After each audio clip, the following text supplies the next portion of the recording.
Let me go mute the. Okay. Didn't do anything. Didn't do anything. Yeah. It's just you. You're my youngest Yeah, brother. we went back there, we just tested that. Okay. Okay. Whatever. Yeah. Just 1 second. Let me. Hey, you're not in yet. Do you want to get in? Or do you want to? Get in. What did this take? It took. It's It took. yeah. Okay. Let me. Thank you, Jay. I'm so glad you were here. If it was somebody else, I would have cried.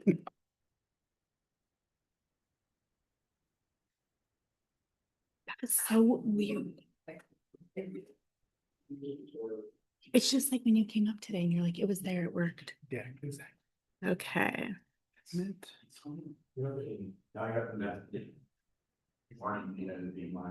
Okay, so we're ready whenever you guys are. Are you ready? Okay. 5 seconds. Thank you.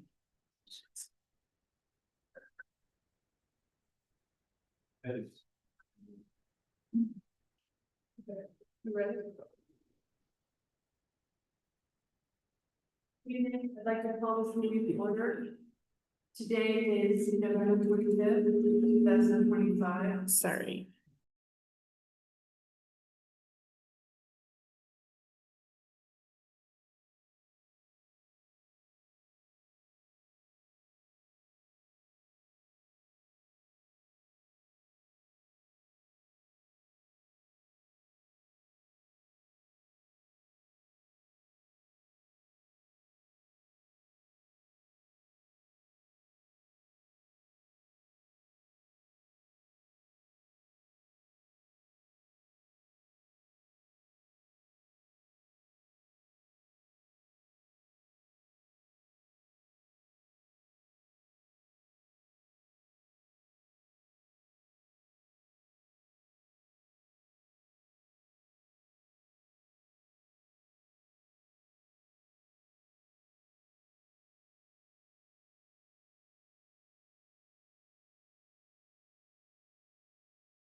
Honor Society induction ceremony over at Darien High School.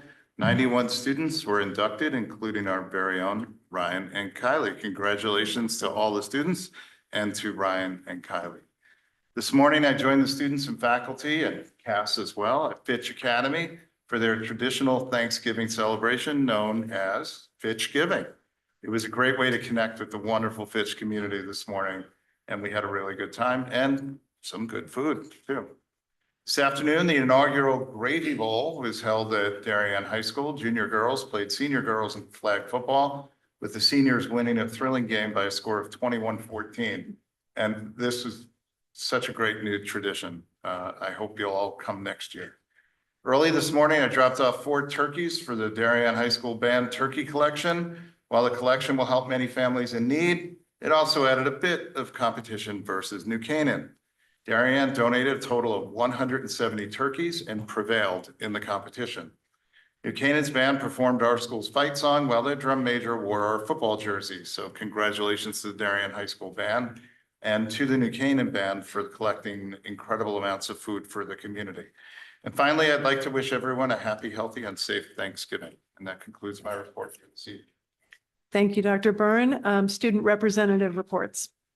Yeah, as Dr. Byrne mentioned, our 91 of our upperclassmen were inducted into National Honor Society yesterday. So congratulations to Kylie and all the other upperclassmen. Along with that, our senior girls compete against our junior girls in a Gravy Bowl, a flag football game, which I think was amazing for all the students and faculty that were there to watch this afternoon. So hope to keep that tradition going. Along with that, our boys football team is traveling to New Canaan this Thursday for the annual Turkey Bowl. So hope for a big win there. And last Saturday, our girls field hockey team actually won state. So congratulations to them and all the players and the coaching staff for a great win there. Yeah, so we just had the November band concert where I saw Dr. Byrne there as well. As Dr. Byrne also said, we had the turkey drive, which was very exciting. DHS band won against New Canaan, which is a lot of fun. And then we just finished the play Almost Maine. There were 3 amazing shows this past weekend, and looking forward to another month of musical fun. Thank you, Kylie and Ryan. We'll move on to presentation, discussion, and possible action. The presentation and discussion on October 1st district enrollment report and projections. Mr. Rich Rudel, and we have Mr. Michael Zuba from MP Planning Group. Good evening, everybody.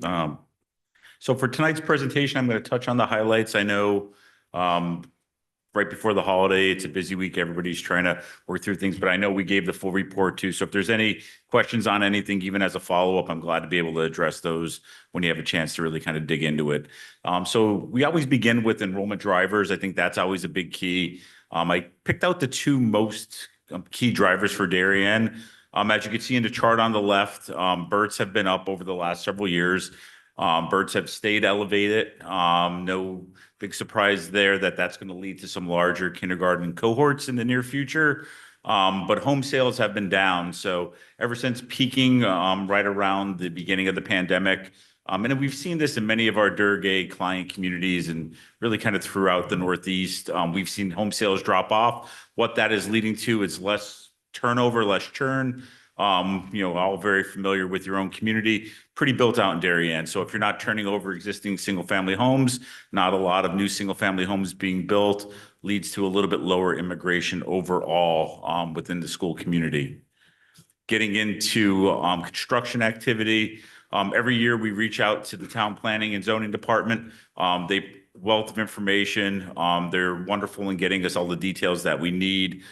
This chart represents the latest and greatest information that we've gotten from them. So what we track is we track recently completed projects. We use those for 2 things. We see how far along they are, how many students are being generated out of them. And then later on down the road, as they become a little bit more mature, we use those to develop our school-specific multipliers for Darien. So as we get new projects coming on board, rather than just relying on some of the published multipliers, we have ones that are specific to your community. So that's shown in the upper top portion of that green bar. We're also tracking those that are partially completed. So those partially completed are also feeding into our student generation models. Those are projects that either a early phase was completed, and now we're moving on to phase 2, since as the Corbin project, or they're projects that are just getting kicked off now. And then last but not least, we have our pipeline projects, which those are approved, but construction has not yet begun. So those are ones that we're really keeping an eye on. We're looking at what the potential yield looks like. And for those projects is where we really start to be able to add our student generation multipliers. So for each project, we want to be able to understand where they're at, how they feed within the elementary school communities themselves, get an understanding of how many children are coming out of them currently, and then what the future yield looks like. We also recognize that within the community, there's other smaller developments. All those projects do add children to the community, but they get captured in our baseline modeling and our baseline projections overall. So the ones that we're really kind of tracking and keeping an eye on, we have Norotan Heights, the shopping center project there. That's going to be one of the ones that we see future students being generated out of. Corbin District as well. The phase 2 of that, phase 1, I believe, was only 38 units. Phase 2 is 80 units overall, so a much larger component of that project. Parklands Drive, a fairly significant project there, just under 60 units. And then Trammell Cove at about 175 units overall. 3 of the 4 projects feed into Tokenique Elementary School. So as a kind of little spoiler, you'll see later on, we're seeing some of the enrollment at Tokenique driven up by those student multipliers rather than demographically driven. And then the top project in Norotan Heights is feeding into Royal.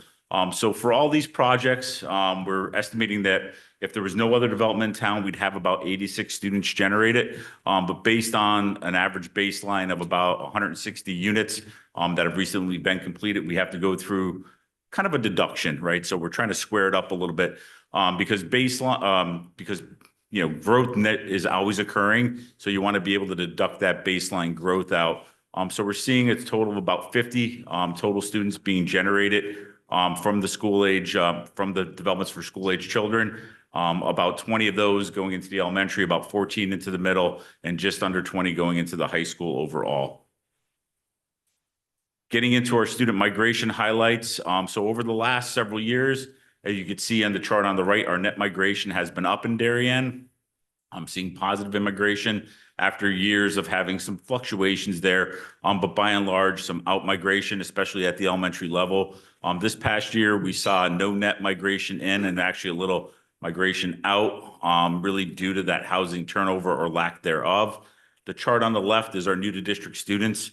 So what that is we use the state SACIT ID and compare from one year to the next to be able to see if a student was part of Darien Public Schools at a point in the past, and if they weren't, we tag those as new to district. So that really gives us a focused analysis on our immigration. And what you can see overall is after, a typical spike that we saw early on in the pandemic, that number has been going down over the last several years.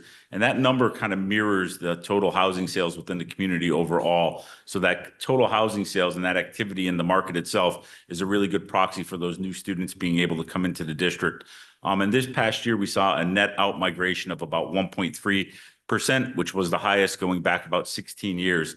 So we haven't seen that level of out migration since right after the Great Recession, where we had, really subdued housing sales overall during that same period. Getting into our overall enrollment projections, we developed 3 different models. Those models are fed by our 3 different birth models, as well as our different modeling on immigration within the community. So we're looking at the last 6-year average as kind of our benchmark, where we're picking up some of the highs of the early parts of the pandemic, and we're also picking up some of the recent lows with that reduced housing turn and turnover overall. So the high model is above that 6-year average, which was just 0.3%. The medium projection model is slightly above that at 0.4%. And then the low model is below that. So really we have an optimistic model, a model that we think is going to be the best fit, which is that medium model. And then we have a pessimistic model for that. And as you can see, our cone of uncertainty there on the chart on the right, within the first 5 years of projections are always your most accurate, especially at the elementary school level. As you get a little further out, you could see where that cone of uncertainty between those 3 different projection models starts to span out a little bit wider. That's where it becomes a little bit more assumption driven. So those assumptions on births, those assumptions on in-migration and housing turnover, and what the market's going to be able to look like at that point in time in years 5 to 10, those are unknown. So we're modeling different conditions there. But overall, you could see that red line representing the low model or the pessimistic model is showing fairly flat enrollment out over the next 10 years, whereas the green model, which we see as the most likely, is showing modest growth early on and then more moderate growth in those years 5 to 10. And then the high model, which is just the slight stack above that, is mirroring that medium model, showing that continued growth throughout that 10-year projection horizon. This is a disaggregated look looking at a stacked bar chart of the total projections for that medium model. We're seeing that K-12 overall is going to remain fairly stable and then modestly increase by about 2% right through the projection midpoint. Our elementary projections are going to increase by about 9% over the next decade, getting growth up to that high 2,275 or so range towards the back half of our projection horizon. Middle school projections are going to remain fairly stable over the next several years before reaching that mark of about 1,100 students towards the back half of our projection horizon. So when you begin looking at that, that's really kind of years 8 to 10 of that projection. And then at the high school overall, we're projecting a decline to about 1,250 students, getting right around the projection midpoint. And then we see some stabilization right around that 1,300 student mark going forward. Getting into the individual elementary schools, we have homes growing at about 4% in that first 5 years, or by about 40 students in that first 5 years. We have Tokenique being driven by some of those new developments, is the largest growth there at 42 students overall. Oxridge at about 36 in that first 5 years, followed by Royal and then Hindley at just 16 students over that same period of time.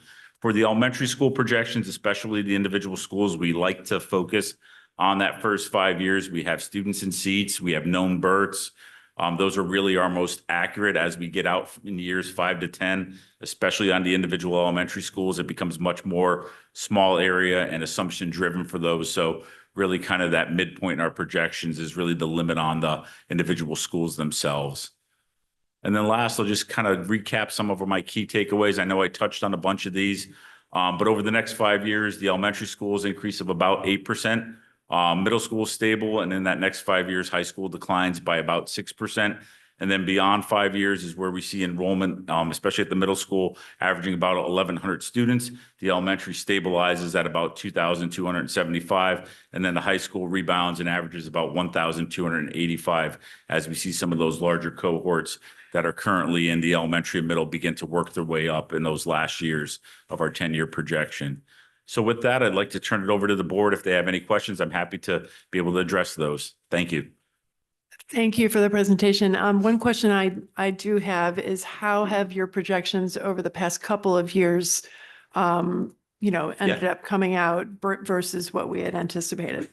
So overall, we've been really kind of benchmarking at about 1% per year. What's really kind of thrown us off a little bit has been K.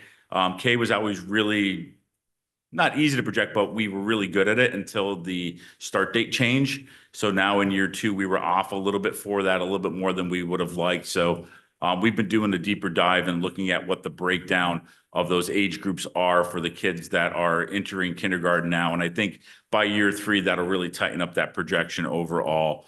But typically we do about 1% per year per grade on our projections. And with the new developments in town, which I think are also a large factor here, particularly the ones that have not started yet, such as I think it's the Thorndale 175 units. How are you putting that into the projections? So with that, we get information from the planning department on when they think that they're going to have substantial completion of a project based on the developer's information, the construction schedule. So we're constantly adjusting that as we do our updates. So we get that when they look to be able to complete the project substantially, and then we factor in a little bit of a buffer time for when certificates of occupancy are going to be issued. And then ultimately, it takes several years for that to become matured. So as we look at those developments, we'll start phasing it in the one you gave an example of 27, 28, but really it becomes more of a midpoint in our projection where we're actually going to see students really into that because it just takes some time for those to mature, get families into them and get the school age children number up for those. But it's more of an art than a science because the timing of those projects aren't really they're under the control of a construction program, and it's private development. It's not like it's school construction where you're on a much more public construction on a rigid schedule. So market factors, materials, labor, that all comes into play there. So that adds a little wobble to our numbers overall, to be honest with you. Thank you. Are there board questions? Oh, Joanna. So I don't know if you can answer this or maybe Dr. Byrne or Rich can answer this, but you said that the retention rate for 8th graders is, it hasn't been this low since 2007, 2008. Is that like a national trend or a statewide trend, or is that a Darien trend? That's a really good question. We're seeing a little bit of a similar trend through some of our other Durgay communities in Connecticut over the last couple of years, where we're seeing students look for other opportunities between that 8 to 9 switch. And it's been picking up. I'll show that has been picking up over the last year and a half to 2 years in the numbers we're seeing in some other Durgay communities. So we pull the data together from our other clients to be able to look at it because it gives us a larger sample. But it's something that we'll definitely watch as we continue to project the high school enrollment out. Thank you. John? Just going back one slide to slide 9. Sure. Obviously, we have the breakdown of student projections for all the elementary schools. Is there a way to show what the capacity for students within those schools are? And what percentage of the capacity that would be for each school? You may already have the capacities. What I would do is I would marry it to your capacities and then you could show it as a percentage. I'm just doing the enrollment projections. I don't know the capacities of the building, but I think the architects behind me may know the capacities of the building. So I would say take this information, tie it to the capacity, and then you could kind of look ahead and understand what it means from a seat count and an overall utilization standpoint. That's a really good It's question. certainly something we can follow up and take Yeah. a look at. Just these numbers alone, there's just no context. Yeah, we could definitely. You're take a right. look at that. Because it seems like we're overburdening Tokenie. Yeah. That's gonna be my next question too, is Tokenique already has the Avalon units, which are the opposite side of town of, from Tokenique, right? So it kind of goes against the whole neighborhood school vibe, and then.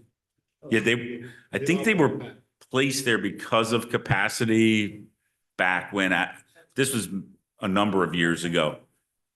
Yeah.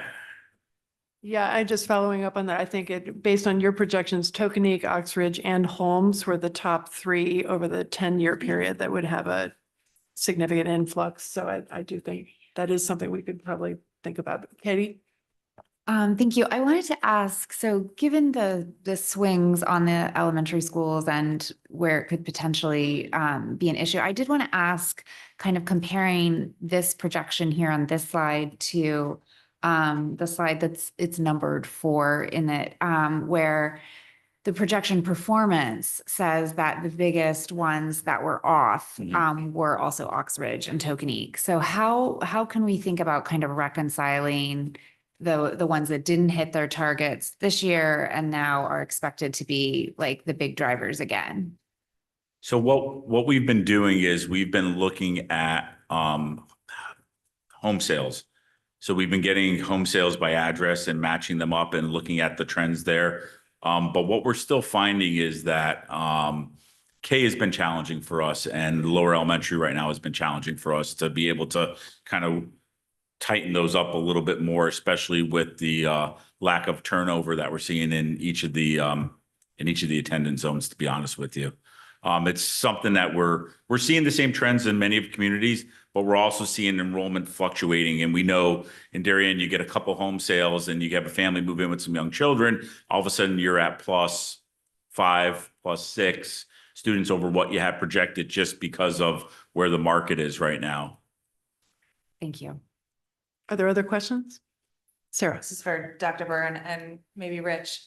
So I think Mr. Dunn was alluding to the big bad R word of redistricting.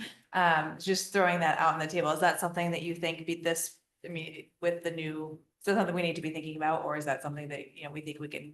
So I want to reserve a response until I do the analysis of the capacity first, Great. but we'll take a look at that and come back to the board with that. Okay, other questions? All right, thank you so much for your analysis and Thank you. presentation. Thank you. Thank you. Have a happy Thanksgiving. Thank you. You too. Okay, so we are moving on to.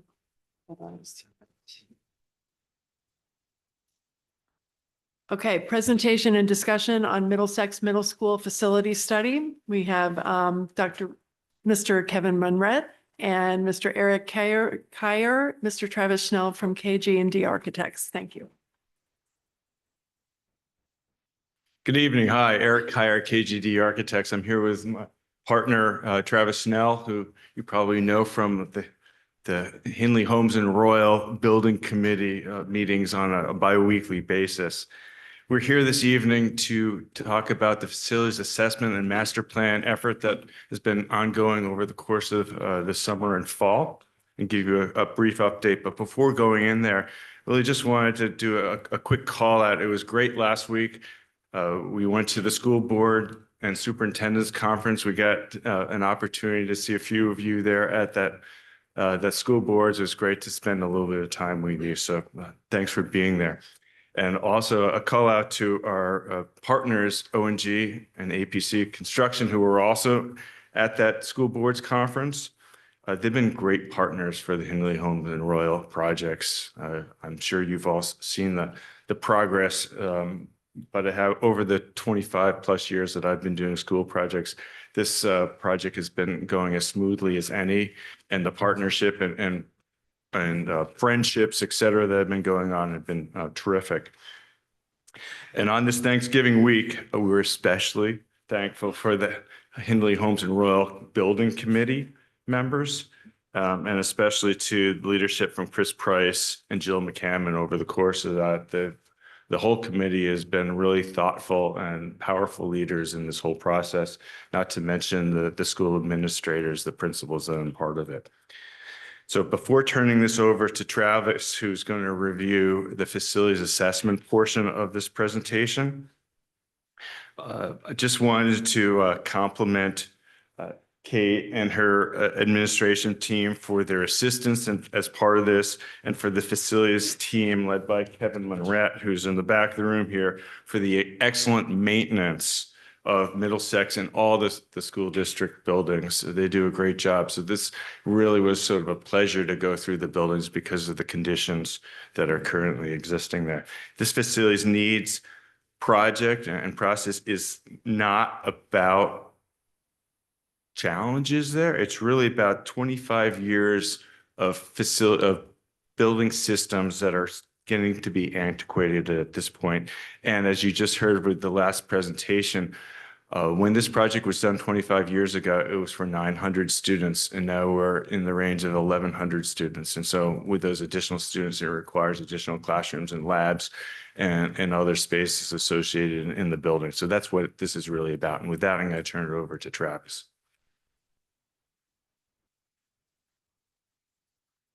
Okay. Good evening, everyone. All right, let's get into the facilities report. So just to give a brief overview of the middle school campus, you have one main academic building, you have natural grass playing fields, you have parking spaces, 120 spaces, and a full-size bus queuing. Your total building area is 195,000 square feet, and the age of the building, originally the original portion, which is up front, was 1925, and then you had the balance of the work was an addition in 2000 with the gym that was also dated back in the 60s. Total campus acreage is 16 plus years, and replacement value for in-kind ranges from 190 million to $200 million. So going into the facilities assessment in more detail. So generally speaking, to give you an overview, when we go into a master plan, the first thing that we like to do is to do a building condition survey. So before we look at your 5-year plan, we see what your current facilities are like. That means meeting with the administration and the staff at the building, seeing what the current issues are, and then taking our team, which consists of architects, engineers, and a roofing consultant, and then we go around and we do a visual review of the facility. So generally speaking, the good news is there are no major issues at the middle school. It's in generally good condition, and there's no immediate life safety concerns that need attention right away. But considering that it is 25 years since your last major work, a lot of systems are aging out, and that's what our report generally shows. So we generally group our observations into 4 priority levels, which we have also broken into 2 different categories. So priorities 1 through 3, we're putting in category A, which are actionable items that are part of our assessment and planning. Priority 1, as we stated, you don't have any of these issues, but those would be immediate life safety issues. They might include failing structure, minor roof leaks, and building envelope issues, and if you had like fire alarms that weren't functioning. Priority 2 were items that are health and safety, health and property related, but they're not like immediate issues, and there's something that could be treated over the next 5 years. So that could be non-functioning HVAC and outdated roofs. Priority 3 is more age-related items that just need to be replaced. They've aged out. Worn finishes, outdated HVAC, and we're lumping into this also critical program needs that the school needs to function. These should be addressed within the 5-year period. And then category B, which we're not really focusing on, these are deferred items. These are kind of nice to haves. They might be outdated finishes. They might be non-critical program needs that can be addressed within 10 years. So a good chunk of the work here, and what we're calling priority 2 work, is roof replacement. Again, your roofs are past their useful life. They are out of warranty. There are some minor roof leaks, but nothing major. The last round of roofing that occurred, your rotunda was done a couple of years ago. under emergency project because you did have leaking going on. So that was replaced, and your slate roof continues to be in good condition. Slate roofs last a long time and you're good there. So the scheduled replacement is everything else. So that's a balance of 79,000 square feet of roof that's beyond its useful life. And so when we do that replacement, we'll also be increasing the insulation to meet current energy codes. We'll be changing out the skylights. And in addition, we'll be doing any associated masonry work. And we also have some masonry work where you have some spot repairs on the facade to just button all that up. So that we're lumping into priority 2. Priority 3, we're including interior upgrades. So at your library, you really need new furniture and you could replace the flooring. Again, these are all recommendations. And we've also, the bigger item here is that the library is not efficiently functioning for the needs of the current program requirements of the school. Classrooms, corridors, and cafeterias, again, generally in good condition. We're calling to replace the ceiling tiles. That's what ACT is, acoustical ceiling tiles. That coincides with lighting replacement work. The auditorium is undersized right now to fit a full grade plus. So we recommend increasing seating count, and it really could be a spruced up space. The finishes are very outdated, so we're calling for a full renovation.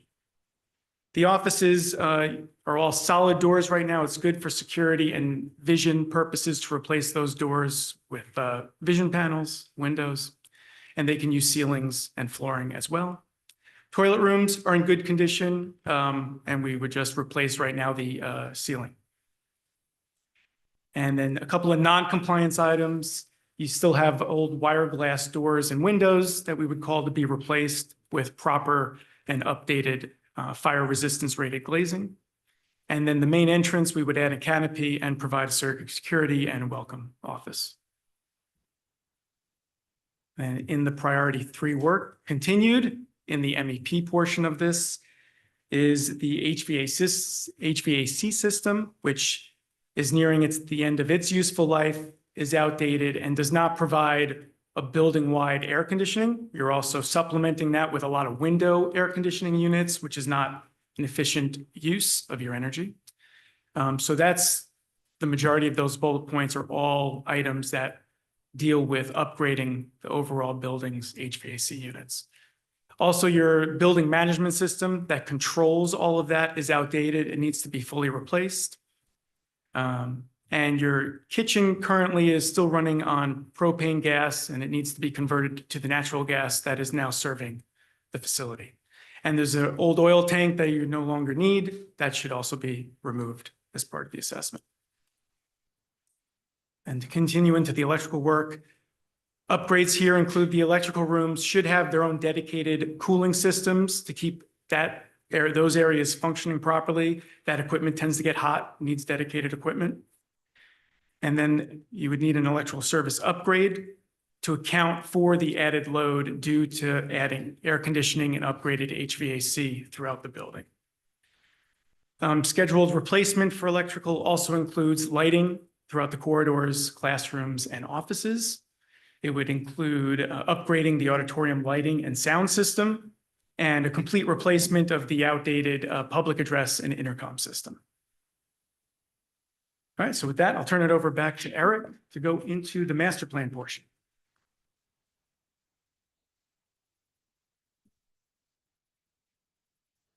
So what we heard, the school is designed for 900 students, and now the class size is approximately 360 students each, closer to 1,100 than 900. And what does that mean? It means that we don't have enough classrooms or labs or special subject spaces. So as a part of this master plan, it's planning to have additional classroom space, as well as faculty workspace, which when it was a 900 student school had faculty workrooms, but all those workrooms were taken over the course of the last 25 years to be utilized as classroom space. So creating new faculty workspace would be important. Here, Travis mentioned the auditorium. This master plan is going to look at two different options. One is to renovate the existing auditorium, and the other is to replace and provide a new auditorium for the middle school. The library really should be reimagined today. All the furniture and bookshelves, et cetera, in the room are all relatively fixed and heavy. It should really be looked at as furniture that can be rearrangeable so that the space can be used for multiple purposes over the course of the day, creating more technology-rich space, as well as around the perimeter. There's a lot of potential spaces that could be converted into collaborative spaces that currently are used for other purposes and storage and things like that. So this would be a great opportunity to really rethink the library, which is in a perfect location. So it's right in the middle of the building. It's a big, wonderful room, lots of natural light. How do we use it to its best purpose? And then the cafeteria. This year is the first year that you've tried having the cafeteria, having the entire grade in there all at once. It seems to be working, functioning okay. But the cafeteria also should be renovated in terms of the lighting and finishes and furniture in there. That would be wonderful to do some work to there. And as you heard from Travis, is the lobby security. Right now you have the welcome officer and desk that's directly in the lobby. It doesn't have a private office. And so to do a little bit of work at the lobby entrance would be important.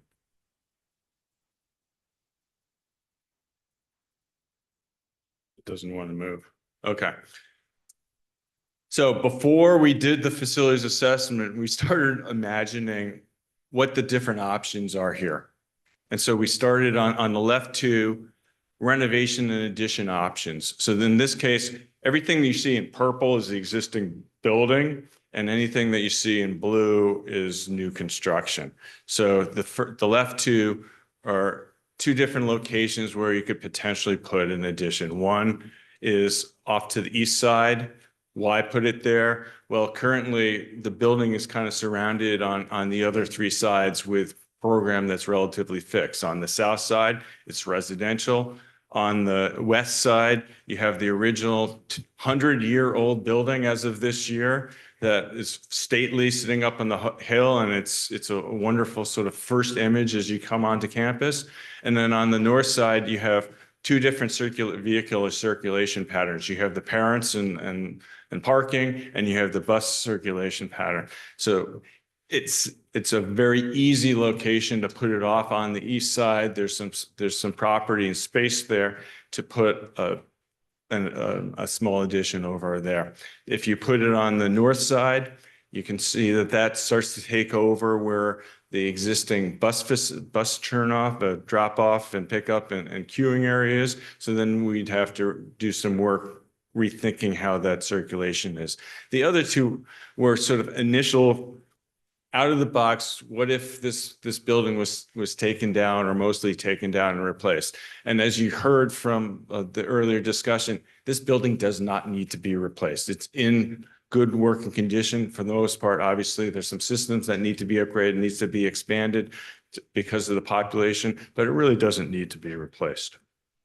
And you'll see at the end of this presentation, we do put some dollar amounts to that. We also put a dollar amount to a replacement building. And so whenever you're looking at additions and alterations, you should look at it in comparison to other options. So we'll talk about that at the end.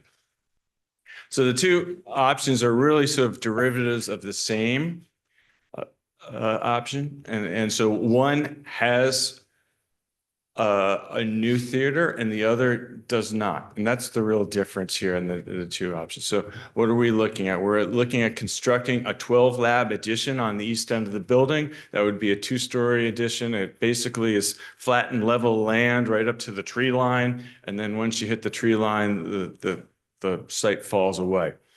Once we do that renovation or that new construction for the 12 lab addition, then we can renovate the existing science labs in the building for other purposes, classrooms and workrooms primarily. You have boys and girls locker rooms, which are underutilized at the middle school level, and we're seeing that consistently in other school districts as well. This is a great opportunity to gain some space for additional fitness rooms.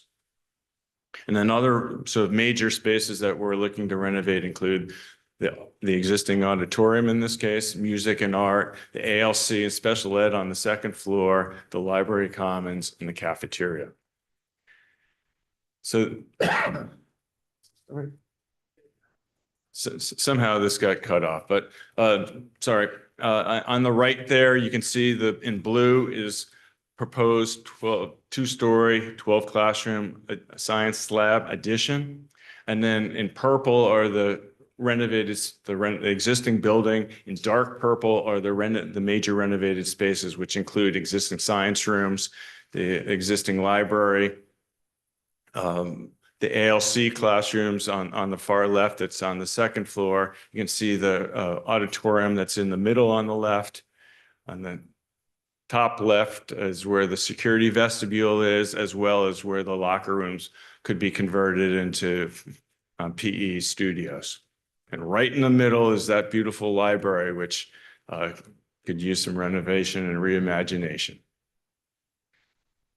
The second version of this includes a theater. And so the real only difference between the option 1A and option 1B is this theater. And I'm going to jump right into this theater, which again, the addition shows a 12 classroom lab addition, but it also includes an auditorium. That auditorium is stepping down the hillside because the hill falls away. And you'll see in the next slide, one of the wonderful things about having an auditorium that steps down is that when you have little voices and they're talking straight out, they don't project their voice as well as when you're looking up and you're projecting your voice. So when you have a raked auditorium, you have a wonderful opportunity to hear the performers that are on the stage. And when you have great sight lines, you also have great hearing. So there's a real advantage to having an auditorium that steps like that. And so the only difference in terms of the renovation would be the transformation of the existing auditorium into other spaces, whether that's art or makerspace or other purposes to be discussed.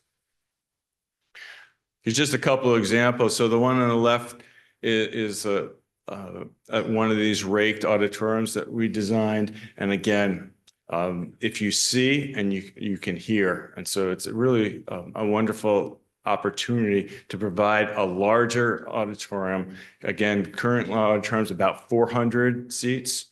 And so, we're not saying exactly how many seats this would be, but probably twice as many seats.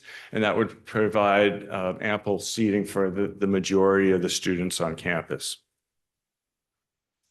So while we were in this meeting, we actually built this. And so you can see in this photograph right here, this is from Dr. Burns' helicopter provided by the school district, looking down on the building itself. And on the left, you can see the proposed 42,000 square foot addition, 2-story, and it has an entrance there between the auditorium and the cafeteria, which could be a special events entrance. So you could actually close off the majority of the building when you're having evening events and open it up so that you could utilize the theater or the cafeteria or the gymnasium independent of all the other spaces in the building. So of course, this is what you've all been waiting for in terms of dollars and cents. Travis talked about a lot of the assessment. So he mentioned roof replacement. There's about $7.5 million worth of planned roof replacement as part of this master plan project. There's also $20 million worth of mechanical, electrical, plumbing, which also includes the replacement of all those acoustic ceiling tiles and the lighting associated with all the classrooms and corridors and office spaces in there. There's an additional 11 million plus or minus dollars of interior renovation. And that's some of those spaces that we mentioned, the library, the auditorium, the locker rooms, and the lobby vestibule. And then for the planned addition, which is for the science labs, that's a $36 million amount for that, which is a total of about $75 million for the option 1A. When we add the theater, the $36 million number turns to about $50 million to add the theater and music addition to that. And that total brings the overall project plus or minus a $90 million number. These are our internal numbers that we're sharing with you. We would recommend that, and we had discussions with ONG APC about this. They'd be happy to look at these documents as well and do a second a version of doing a takeoff here, because it's really good to have a second opinion as to the numbers. But this is a fairly close number to what we would assume with both these projects, somewhere in the $75 to $90 million, depending on which version you look at. So the only change here is it also shows at the bottom, if we were to replace this building, Travis said at the beginning, 195,000 square foot was approximately $200 million project.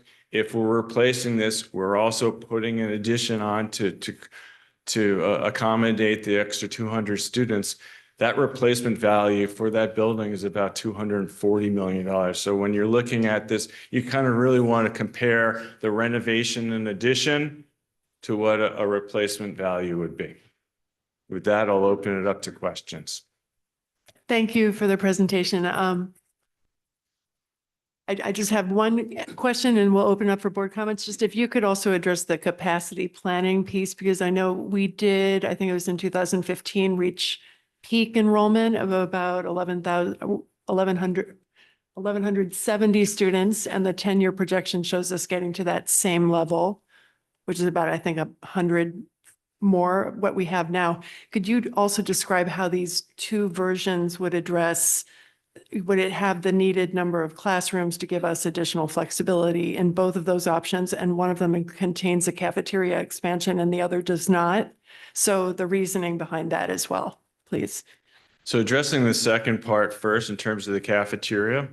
So in both options, we do have a lobby space or an open space that's adjacent to the cafeteria. So even in the second version, the thought here was that that lobby would double during the day because you don't need a whole open space there. It could double. We would have a large storage space adjacent to that. We could have tables and chairs, and that could be expansion area for the cafeteria if necessary. I think that in option 1A, the size of that commons probably would get scaled back as we examined this farther.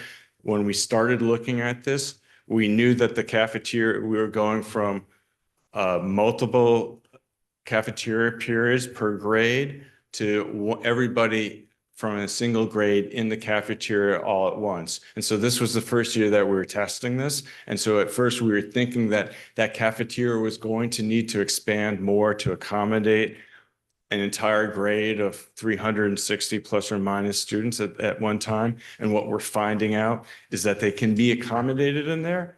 The real challenge is in a day where it's raining and people can't go outside is how do you accommodate all those people when they're finished their lunch and where did they go? And a lot of times they use the library, they use open corridor space. They might be able to go to the gym. The gym's open. So we're trying to provide a space that they can go to during lunch period that's outside of the confines of the cafeteria itself. In terms of yes, back in 2016, I think the enrollment was capping out at about 1,150 or something to that range. And so we are below that and we're creeping back up to something close to that. This is about a difference between year 2000 when you were at 900 students and between 2000 and 2016, it grew and there were basically it grew without the building growing. And so the way that you as a school district addressed that is you took spaces over. First of all, you did a great job of utilizing all the spaces that you have. but you also took spaces over that were used for faculty and other purposes and converted them to classrooms so that you could educate the additional 200 kids that were in the building that the building grew into. Thank you. Questions from the board? Katie? Thank you. I wanted to ask more about the cafeteria. So I'm a bit unclear. It looked to me like the difference between 1A and 1B was that there was like a cafeteria edition in 1A, and then 1B was the theater edition separately. But as you went through it, it sounds more that while it's mentioned in the slides, there aren't really plans for any sort of changes to the cafeteria other than the sort of mechanical upgrades. Is that correct? So the cafeteria is all the finishes, so the floors, ceilings, lighting, as well as we were looking at the servery and how flow of the servery works, because when we go from half the class being in there at one time to the entire class being in there at the same time, you need to flow twice as many students through the cafeteria at the same time or through the serving lines. And so that was probably going to address expanding that servery so that you could accommodate more students in the same amount of time so that they're not all standing in line for the majority of their lunch period. So that's the reason that the line items the interior renovations, that they don't change from 1A to 1B? That's correct. They would be the same in both of those. Okay. And then one final question about that is, what conversations were had about incorporating the district's sustainable kitchen initiative into the middle school? Oh, we definitely had that discussion. This is master planning and it's not schematic or full design services. The thought is that sustainable food service would be incorporated into this. But in terms of putting dollar and cents to it, it was just basically a line item that we provided an allowance. But there would be considerations made for that in terms of the electrical implications for additional dishwashers and those types of So factors. as Travis mentioned earlier, there's a whole new service associated with mechanical systems. So those mechanical systems would include the systems in the kitchen. Right. I just want to make sure that the sustainable component is a part of that and not an afterthought, because if we're spending a lot of money to update mechanical in the cafeteria and that's not a component of it, it would be a missed opportunity, in my opinion. Jumping, we included a quote that Kevin. Go to the link. That Kevin Monrette gave us for when you had your food service team give you a price to include like a dishwasher, and really is what you need is a dishwasher to handle the load of the reusable dishes. So that is in there as part of the renovation number for the server. Thank you. But again, we would have to do further design to understand the actual layout. Thank you. Other questions? Dennis? Yeah, so this is more a question to Eric, I think. Since we have new members and the public, can you walk through what the plan would be if we wanted to go down this road, and how this works for a building committee? And way too far ahead, but how do we get to a building committee if we wanted to do that? That's a great question. I'm gonna ask for a lifeline with some help from my colleagues because I have it written down. So if there's interest from the board in pursuing it, the next step is we'd have to draw up ed specs. And so the ed specs would scope out what you want in the project, sustainable kitchens, the roofs, et cetera. Any academic items that you want to change, and we are working with KG&D on starting those. The board would then have to review those ed specs, decide whether or not they want to approve the ed specs. Then if you approve the ed specs, the Board of Ed would have to request a building committee to be created by the Board of Selectmen. So if the Board of Ed votes to request a building committee for the middle school, that would go to the Board of Selectmen. The Selectmen would have to decide either they're going to have a building committee or they're not going to have a building committee. If they choose to have a building committee, then they're going to have to obviously solicit members of the community to join that building committee. And at that point, you're probably getting a little bit of seed money from the Board of Finance and the RTM to look at creating like architectural documents and construction documents based on those ed specs. Thank you. And just to clarify, the administration recommends the ed specs to the board and then we approve them. Correct. No, the 9 of us are not creating. You are not. Correct. Other questions? Bill? So in terms of the auditorium and the one depicted here, how does that compare? Do you know how it compares to the existing high school auditorium? Is it similar size? Is the high school bigger? I believe isn't your high school 1,200? Yeah, I believe your high school is 1,200 and this would be probably about 2/3 that size. It's hard to you know, do an auditorium for all the students in the school because you use an auditorium fairly seldomly compared to the rest of the spaces in the building. So you usually design, except for the high school level, which often is designed for the entire school body. Usually at the middle school level, it's usually designed for about 2/3 the school body. And it's a little bit hard to tell, but the elevation for the science classroom wing that you put on the back there, is that below grade from the roof line of the existing building? So the existing building's 3 stories and that would be a 2-story addition. So it's one level lower than the existing building. Part of that has to do with the width of the courtyard between the two is about 40 feet.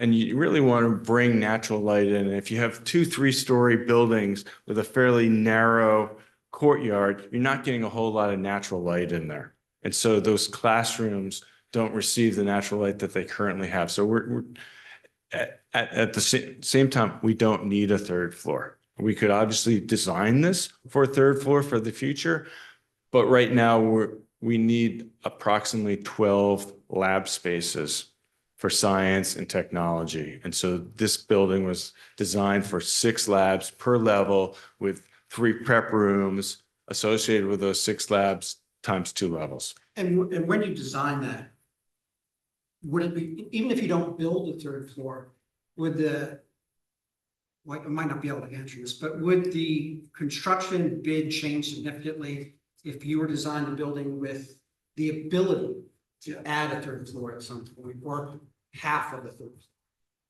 If you plan for it early, it's not a significant difference. It's very difficult on your existing buildings today that you have in town, very difficult to add a story on top. Right. Typically, because the structure wasn't designed for it. And even if it was, over the course of the last 10, 20, 30 years, the codes have changed. And so the structural loads and seismic loads are different today. And so even if we had designed it for that purpose 30 years ago, today we probably wouldn't be able to put that 3rd floor on. So you have to be a little bit careful there because codes are going to continue to change. If we're designing this for a 3rd floor, you'd have to think that, okay, in the next 10 years, we're going to plan on putting it. Otherwise, you shouldn't do it. Thank you. Yeah. Sarah? This is more maybe for Kate or for Kevin. I'm trying to think of some revenue stream here.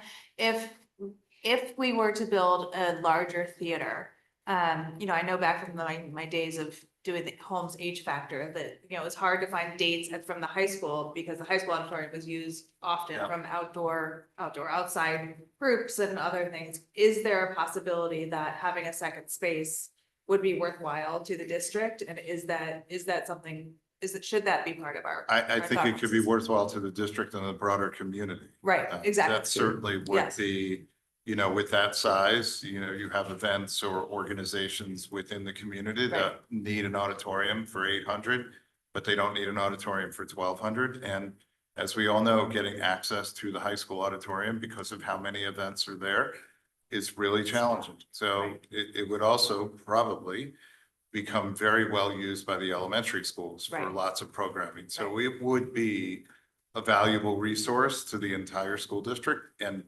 beyond to, I believe, the broader community. And certainly potentially, I'm not sure once you start using it all over the district, what the availability and how much revenue could come in from the outside, but it certainly could be a stream of revenue. Not 14 million. Joanna? So one of the reasons that we started, one of the reasons that we started to talk about all this is because we do have all these, the 25 years of the age of the building, and especially the roof in our original capital plan was supposed to be like 17 million almost over 2 years. I see in your estimate that it's only 7.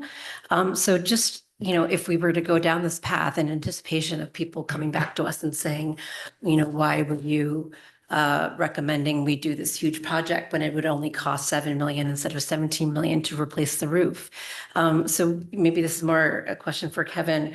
Why are these estimates so different? Sure. I think the easy answer is you have a large economy of scale when you're doing a project of this size versus just a true roof replacement. The roof on the rotunda was damaged 2 years ago. We used the square foot price that we paid at that time to calculate the estimate for the roof that you saw in the capital plan. Thank you. You're welcome. Other questions? Dave? Hey, Kevin. Quick question. I don't know if this is a suburban legend, but I always heard that when the addition was done, that this sort of phase 1A was planned for, and there's some conduits and piping and maybe some things in place. I don't know if that's true. It is. Working closely with Mr. Schreiner on the Oxbridge Building Committee, he oversaw the expansion of this building 20-something years ago, and he clued me into a lot of that infrastructure, that this was a thought way back when. So I know we're just in the master plan concept there, but I think when we get to costs, I would assume that there's some advantages to going to that eastern spur. That's exactly right. Okay. And then just another question, and I guess two questions probably for the master plan. Just thinking that through. I guess one is, did we think of doing anything with the elevation to maybe increase the green space on the lot, or was that outside the scope? I don't understand the question. Underground parking, doing things like that. Oh, underground parking? I'm just, because there's a lot of changes in elevation in this land, and we've actually had some of that happen in Darien. So I know if that was part of what we were thinking through, is the master plan concept. Typically in schools, we try to avoid underground or structured parking. Parking that's in the structure is about 10 times as expensive as grade level parking. Okay. On a campus where you're out of space, sometimes it's necessary. And so sometimes you have that underground parking, and on top of that, you put playing fields and things like that. Again, from a safety point of view, we also try to avoid having parking garages on school campuses. Okay. If we don't have to. Got it. Yeah, I was just trying to get how broad the scope. You do have a lot of property here because you used to have a school that was down the hill. And so you have that property that could be utilized for a number of different purposes, whether now or in the future. And I guess that was the other thought. We haven't thought about a traffic study or anything like that in that plan. This is not considered that would be in scope. So this isn't really about expanding the school population. As you heard from the demographics report, the students are already there. The teachers are already there. The buses and the cars and all the traffic that's currently there isn't planned to change for the next 10 years. Got it. If we stick with the rebuild options. That's correct. Okay. Yeah, I'm just trying to think of how broad the thought was. We saw an option here tonight where we actually added in the foreground there where the bus facilities. So if you were to add there, then yes, you'd have to rethink how the buses are coming on campus, where they're queuing, how they're coming off. You probably wouldn't want all that traffic on Hollow Tree, but that would be something that you would start to think about. No, I don't think anybody would. All right, so I appreciate that. Yeah, I was just trying to understand as you were thinking through, how far you were going from moving away. And I guess the only other question I would have, and probably too soon in the process, and I can't say that I'm sold on an auditorium by any stretch, but just the cost differential from getting the entire school in that at 1,200 versus the 800 would be curious to know. And I heard your recommendation. It's unusual to go above the 2/3. I'm just conceptually be curious how big a difference. And I'm not putting you on the spot if you don't know right now. The difference was like $14 million from one. Yeah. So the difference was about $14 million from not having the theater at all to having a theater. So if we're just extrapolating, it's probably another $5-6 million. Got it. Okay. Thank you so much. You're welcome. I think Greg had a question. Yes, thank you. And sorry if there's background noise about the airport. Really just more, it's very similar in terms of the question that Dave asked in terms of the scope of the work that's been done here. I had the same question around parking, traffic flow. I recognize that everything's happening today, but there are often times where the parking lot is completely full, over capacity. Traffic is very terrible inside, in the parking lot and around the school. And then separately, in terms of the scope, is it also the exterior grounds?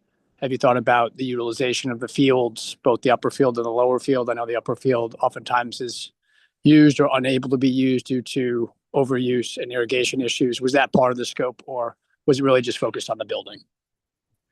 That was a little bit beyond the scope of this project. We did in a couple versions look at if we were to completely change the school and the school location, obviously we'd be redoing all the playing fields. There's obviously an opportunity here to go from grass fields to synthetic fields, which would get more use. School district has a lot of turf fields already, so that might not be necessary. And you also have some opportunity down the hill there, which is also your property, to create an additional field if you so wanted to. And if you did that, would that mean that you'd have an opportunity to expand your parking or a drop-off area? Would be a possibility, whether it's up above or below, depending on the best location for fields and parking. Eric, field use could become part of the ed specs conversation as well, correct? Since it's, Absolutely. Yeah. In the ed specs, we cover all of that. Other questions? Joanna? If we went forward with a new theater, what would you recommend for turning in the old music rooms and the old art rooms? Because the art would then move to the old auditorium. Do you have any thoughts on how you would utilize those rooms? So this is a draft report, and I think we're going to spend more time with Kate and the administrators to really plan out how to best use that. There's, again, as we grown from 900 to 1100, we don't have enough art space. We don't have enough music space. And so there's great opportunities there. We really don't have technology makerspace type labs to the size and enumeration that we probably should, as well as the ALC program that's on the second floor. As that gets renovated, does that expand into? So there's a lot of opportunity for that space. And because it's a double height, are there programs that would like to take advantage of a double height space? Black box theater. Maybe we have a mini theater here, and then as well as the regular theater, and the mini theater has a multiple potential uses, and it really becomes more of a multi-purpose space. right. So there are a lot of possibilities that the ed specs would drive. Dennis? Do we, in the concept 1A, where you renovate the auditorium, what does that get us? It gets you a really updated and still 400 people. It gives and you very a really wonderful 400 seat theater for one class size. It gives you modern sound systems and lighting and stage and curtains and rigging and things like that, and better seating. Today, you have two columns in the middle, so it's like going to Fenway Park or something. Hey, I'm a Red Sox fan, so. So you understand. The one time I went, I'm a Yankee fan. The one time I went, they forced me to sit directly behind the column. Sarah? I'd love to hear from Kate a little bit about your priorities and, what your thoughts are on all this. Yeah. Well, I think it's a really exciting conversation to be having. So first of all, I appreciate all of the work that the team has done, and for you all for taking the time and all the thoughtful questions, and hopefully the ongoing dialogue that we get to have about this. One of the most important words that has come up for me in our conversations has been flexibility, because there's so much opportunity for curriculum to evolve over time, for the needs of our students to evolve over time, for instructional models to evolve over time. We've seen the number of teams change over time. And so it is important to me that as we think about what Middlesex needs, we're both very thoughtful about the students and the curriculum in our building today and the capacity for change over time, because this is a long-term commitment that we could be making.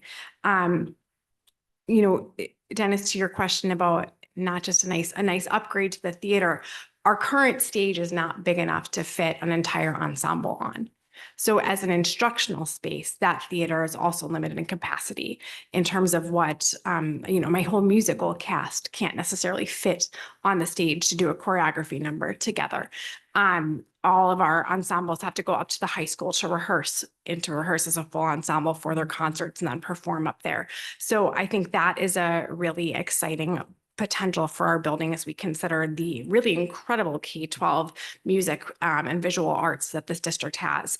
I think about our library, when I was having conversations with our wonderful librarian, Denise Ryan, leading up to these conversations, we talked about how the library is sort of a welcoming space for everyone in our building. And we lovingly called it kind of like the academic living room of the school, because it's available to everyone and it needs to be flexible. It needs to meet academic needs. It needs to be a space that people can collaborate, that people can have quiet time, that there can be all the different dynamic learning and community collaboration. To me, I think about our vision of the graduate and the opportunity for us to engage in ways that are truly building communication and curiosity and creativity. When I think about those learning lab classrooms, it's not just that we need more science labs, and we do need more science labs, but we need spaces that are able to evolve as instruction and assessment practices have evolved. Our current classrooms, as they alluded to, we have some of those classrooms were designed to be book and work rooms. And so they're pretty petite. And you can't do a really strong thinking classroom model with students collaborating in a room where there's not room for all the students to be up and walking around. And so there's things that we could be improving in our instruction and our assessment and our learning and our sense of learning community together through this project. I also think the opportunity in the ALC program is a really tremendous to continue to meet the needs of those learners. We've talked about how beautiful it would be to expand the life skills instruction capacity of that space right now. Just as a concrete example, the kitchen space up in ALC right now is really more of a tiny little what you might have in the back of an office. There's a fridge, there's a microwave, there's a tiny counter. There's not a space for 8 to 10 children to come together with the appropriate adults to do integrated learning around how to operate different things in a kitchen. So I believe that there is such opportunity for us to continue to grow, and that's exciting to me. Other questions? Sean? You mentioned not being able to fit the whole ensemble in the auditorium. What other impact would a bigger auditorium have specifically for the Middlesex? Absolutely. So currently, if we want to run an assembly. So for example, we're fortunate to have Tanner Clark a few weeks ago. We had Victoria Jameson, our author, visit. Anytime we do an event like that, we have to run it 3 times over the course of the day because we can't fit. Those have cost impacts. Every time you run an assembly, there's an additional cost to run it that 3rd time. So we would be able to do those things in a less disruptive way to the school schedule, not pulling 3 different groups, but also not repeating things. Additionally, I think that we use our auditorium for community events like the 8th grade award ceremony at the end of the year, or other opportunities when our parents come in for 5th grade curriculum night. It's a little packed in there. It's cozy, which we love cozy. Community's good. And it'd be great to have enough space to really fit everyone in a welcoming way. I think that, today we had our team day in the auditorium for our 6th grade teams, and congrats to the Orange team on their victory. And again, you could hear the cheers erupting through the building, which was so lovely in its own way. And another auditorium might give us a better opportunity to hold those kind of events in a productive manner. Other questions? Bill? If you could, please, it is the proposed addition of the classrooms, is that enough space for you so that teachers can have their own classrooms? And are they switching classrooms frequently now as the schedules demand? So it's a tricky question to pin down a definite answer to because there's so many variables in the scheduling and so many ways that what courses our kids take could evolve over time. What I can say concretely right now is that we have many of our world language teachers sharing classes right now. And we have some of our science teachers sharing classes right now. People who are sharing rooms are sometimes across multiple floors. And with our very short passing period, that's tricky and not best instructional practice in terms of keeping things set up because we are in a grade teaming model, our science rooms in particular, you have sixth grade and another grade in the same space. They don't share the same equipment materials for their curriculum. So that is difficult. And I think it would be one of the benefits of being able to have the additional science spaces, that those spaces could be protected in the instruction, and doing that would create the additional classrooms. And my hope would be that we could get most, if not all, of our teachers in their own spaces, because I do think there's benefit in that, and it's a nice to have, and it's going to depend on size over time. In terms of the layout, having all the science classrooms in one section, how would that affect the change of class? Say going from English class to science, and if I have to cross the whole building. That's a really great question. I think it's also going to be important for us to think about the team model in that, because we don't want our science teachers to feel disconnected. What I would say is right now, our kids are not only on one floor all day. So even though they might have their sixth grade classes up on the third floor in the penthouse, they're also still going downstairs for gym and downstairs for music, and the cafeteria is downstairs, and our eighth graders are going upstairs for art. So people do move across floors, and that's manageable. I wouldn't be, and because as Dave Brown alluded to, not only is the urban legend about the electrical piping, et cetera, things I don't understand, the hallways are numbered 40s and 60s so that there'd be room for the 50s. So it was, that section of the building is so adjacent to where so many of the instructional materials take place that I do feel like it would work for our kids. Thank you. Are there other questions? Okay, so one last thing, just a point of information. Eric mentioned library reimagined. We did discuss this at facilities maybe 5 or 6 years ago, libraries reimagined, and we punted because we realized we would have to do some work at Middlesex, and not do some, but we thought we may have to do some work, and we didn't think that putting a library and reimagining a library and then doing work and having the library construction affect the construction. So we punted on doing that until this came through. Yeah. Sarah? Sorry, I'm just looking more closely at the drawings, and you're talking about the accessibility, and this is not for you, Kate. I'm moving kids around the building. I'm noticing that the new wing is not connected on the south side to the old. Is there a reasoning for that, or? You can't see You're the gonna have a bridge. skywalk. That's the bridge. That's a detail that might change. Right now it was shown open on the south side with probably a gate so that the facilities, people could get in to access that courtyard. But ultimately, it might be determined that the best course of action there would be having a 2-story connector all the way through, and just having sets of double doors so that, again, if you have lawn equipment or whatever, that can go through the building. Thanks. It's a good question though, because we'd actually spoken about that internally a little bit. Any other questions? Dave? Just following up on Dennis's history lesson, when we were looking at the libraries reimagined, we incorporated some of that for the elementary schools, right? Yeah.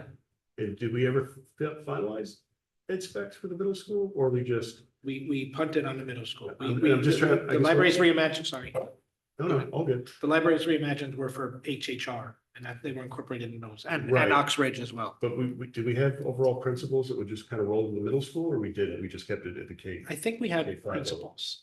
I think we did too. I think we did. Yeah, some of that stuff. Are there other questions? Okay, so I am gathering that we have a consensus from the group that we would like to go forward with a renovation. Is there a consensus with the board? The ed A, specs. of the, well, I mean, I'm saying, should this go back to the facilities committee Yeah. for further detailed follow-up with architects, et cetera? Okay.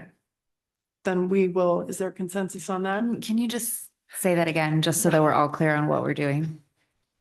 I believe there is additional work to be done and follow up to get a little bit more detail on what we would potentially want, and that the facilities committee would be the right group to follow up on that. Dave? So do you want facilities to go back and like aggregate questions and come up with stuff so we can reconvene in the board and talk about this and what next steps would be? Is that the thought? Or should we put this on for the entire board to read us to talk about this a little bit next step? What would the facilities How committee does members, it work in the past? how did it work with the other? Well, we didn't have, we didn't do it, we don't have a, I think the main concern for me as a former facilities chair, because I'm not the facilities chair now, because we haven't elected a chair, but is what do you want the facilities committee to discuss? Because there's 3-4 different options. So I think we need to narrow the focus as to what the board wants the facilities to discuss. Right, and that's what I was saying, it's like people have questions and follow up and want to know next steps, and we can organize like some stuff to come back to economize the board's time. That seems reasonable, if people want that, but like, we're a million miles from doing ed specs. Yes. So Dave, I think that's a good suggestion. So if the facilities committee could come up with additional questions or follow up based on the discussion tonight, and follow up, I guess, with the architects if there were additional details that were needed or to expand upon. Would that make sense? And then come back to the full board with a And I guess, recommendation? Greg, if you're on the line, did you have anything in terms of scoping you would like to see follow up on, or did you want to follow up offline for the facilities meeting we can discuss? Yeah, I do think that we should understand implications and the scope as it relates to outside of the building too. You know, I heard a lot about the auditorium, you know, being expanded upon. I'm interested in how many parking spots we actually have there. If it is expanded, can we even fit those folks in the parking lot? Now, how does the traffic flow work? Can we improve upon that? I think as the number of students have expanded, we've adjusted, but the adjustment I know is painful for parents and for students alike, and for the bus drivers who have to get through there amidst all that traffic. And so I think understanding if that should be part of the scope would be helpful for the discussion as well. Okay, And what about fields or potential there? You had yeah, mentioned that, so Eric. I guess maybe the question is, do we expand the scope? That's something we should take back to the policy, to the facilities subcommittee. Was this scope inclusive enough? Do we want to look at the lower lot, or are there thoughts we want to do in terms of traffic, get a more comprehensive picture so we can move towards thinking about a decision? Yeah. Does that seem like the work people want? Okay. I think so. Yeah. Just one last Yeah. question, Eric. You mentioned the lower lot where the former school was, and which became the senior center, I think, or. Yeah. Is that town property or school property? It's town. Okay, Technically, it's all town. It's all town. right, but You don't have. There's one little parcel that's a private residence. right. But the Carved off the majority is side, it's but- town property. And is that still in use now Yes. as a, no, You- not the private residence, the Former seniors. former senior center? That was torn down. Right. It's an empty lot. So it's an empty That's lot right now. Because I'm looking at, I'm looking at a different picture. That's why, okay. If you go to Google Earth today, it's gone, but it's actually good to look at Google Earth, the history of it, because it shows when it was taken down. Okay, so There's a lot more. per David Brown's proposal, we can take this back to the facilities committee to ask additional questions, look at the potential scope, including parking, potentially fields as well, or the capacity, or some of the different options between the 75 versus the 85 to $95 million option. And then come back with recommendations to the full board, and then we could discuss as a full board. And if I may, since, as Dennis pointed out, we don't have a policy chair, could we impose on UCAS to maybe aggregate if people have questions to? You're talking about facilities chair. Facilities. One chair. They're all good. So yeah, that'd be great. Okay, so Cass, you can aggregate some questions as when they come. Yeah. And we do have a facilities meeting, but it's not in the very near future. It's December So 18th. We'll Yeah. set up a collection point through the weekly update for questions to come in. We'll great. put a document together. Okay. Sorry, I know Go I ahead. mentioned this at the facilities committee. I think we asked this. The only question I have is, does the administration, Kevin, do you guys have the bandwidth to deal with this planning while we're still working with HHR and things like that? So yes, we've talked about this potential project for a number of years now, and Travis and Eric's numbers are all projected out to fiscal year 28. So this is falling in line with what we've planned for the last 4 years. Okay, just making sure. Thank you. Okay. Thank you all, and thank you for the presentation. And then we will have facilities follow up when that meeting occurs. And people will be able to ask questions and send them through to, We'll next week's weekly update, we'll have a section for compiling questions. okay. Thank you. Have a great Thanksgiving. Thank And I you. look forward to hearing the feedback. Thank you very Thank much. you. Okay, moving on to the consent agenda. May I have a motion to approve the consent agenda? Sarah, do I have a second? Joanna? In terms of the consent agenda items, we have the approval of minutes, October 2025 financial report, and possible action on proposed budget transfers, board committee reports, and personnel report. I would like Rich to talk about what the proposed budget transfers are, if you could, please. So we had 2 transfers. We talked at the finance committee. The first is to fund electricity for $112,256. State of Connecticut did approve a day ahead service initiative, which has increased demand and supply rates. And so that is being projected out for the full year. And we are recommending taking the funding from delayed start to ESY, and then some savings in building subs. And then another transfer for $25,000 for HVAC repairs. Thank you. Are there other items that people would like to discuss on the consent agenda? Okay. Do I have a motion to approve the consent agenda? That's Dennis, seconded by Sarah. All in favor? That is unanimous. Greg, were you a yes vote? Yes. Okay, all in favor? That is approved. In terms of follow-up action items, I have that Dr. Byrne will follow up on looking at the capacity at elementary schools relative to the projections. I think this specifically was asked about Oxridge, Tokenique, and Holmes. Once that information is put together, we potentially would talk about redistricting if that was needed, but that's further down the road. Way down. Way down the road. That is way down the road. So the initial follow-up is looking at the capacity. The other follow-up then would be following up on the facilities committee. Any questions from the board on the scope of this project that will be funneled over to Dr. Byrne in the weekly update. Those are all that I have for that. And then we'll move on to public comment. We have no members of the public in the audience. Thank you. May I have a motion to adjourn?